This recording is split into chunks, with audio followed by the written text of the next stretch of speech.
to start the 51st Women's Boat Race. Cambridge, Oxford, attention! Set, go! 6 months of preparation had come down to this. From the off, it's Cambridge with an immensely powerful start. They're striking at an initial rate of 45 strokes per minute. They're quickly into their rhythm and up on Oxford by a canvas within a matter of metres. It's a demoralising blow for the dark blues who've worked so hard in training to manufacture the kind of initial surge that's been one of the hallmarks of the Cambridge style in recent years. Both crews have now steadied to 39 strokes per minute, but it's the light blues of Cambridge who are beginning to take a real grip on this race. They're now half a length in front, and it's all going according to the plan that coach Ron Needs had outlined before the race. Hoping to come off the start really clean and reasonably fast, and we'll be quite happy if we're together with Oxford at the 500-metre mark, where we will probably make a small push to emphasize our rhythm and get really into the body of the race. And that will carry us through then until just short of 1,000 metres, where we'll make a big push to get away from Oxford and race it all the way home. And that's exactly what they did. Approaching the Remenham Club on this 2-kilometre course, they're now almost halfway towards the island, and Cambridge have pushed on. They're now leading Oxford by 1.25 lengths. Crowds lining the towpath and urging both boats on. The crews need all the encouragement going, because this is where the pain really sets in.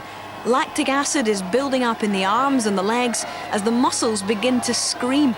And it's all the more uncomfortable for Oxford because they can't see Cambridge now going away from them all the time. Passing Folly, they've travelled 2/3 of the way down the course, and Oxford are trailing by 3 lengths. They can only rely on Cox Abby Chapman, who coxed the men's boat last year, to help urge them on in the Cambridge wake.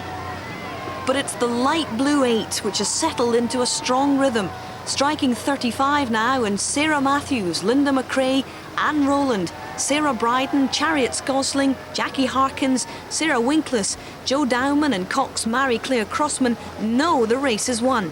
Oxford know only too well that for them, it's lost. Approaching the island, and Cambridge up the pace yet again to make absolutely sure of the largest winning margin possible. They're numb with pain, but as the crews draw level with the temple, it's pure elation that's blocking out the Cambridge aches in the last few gruelling metres. Cambridge are home in a time of 6 minutes and 12 seconds, a totally convincing performance. Oxford, urged on by their cocks, passed the finish post some 4 lengths behind. The hard work of the last 6 months is over.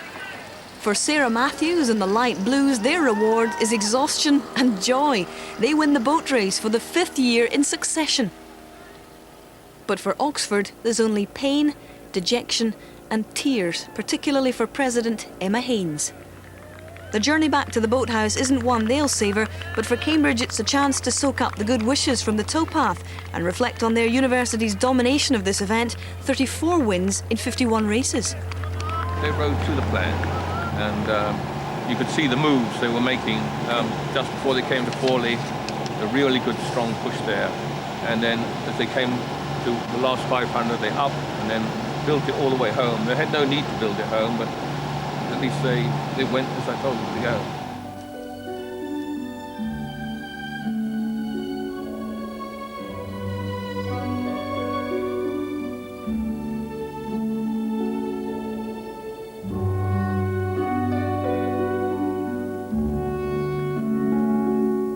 Like the ducking of their cocks, a Cambridge victory has almost become a tradition in itself. The prize giving was very much a light blue affair. Cambridge dominated the afternoon, winning all 3 women's races, the reserves, the lightweights, and of course, the boat race itself.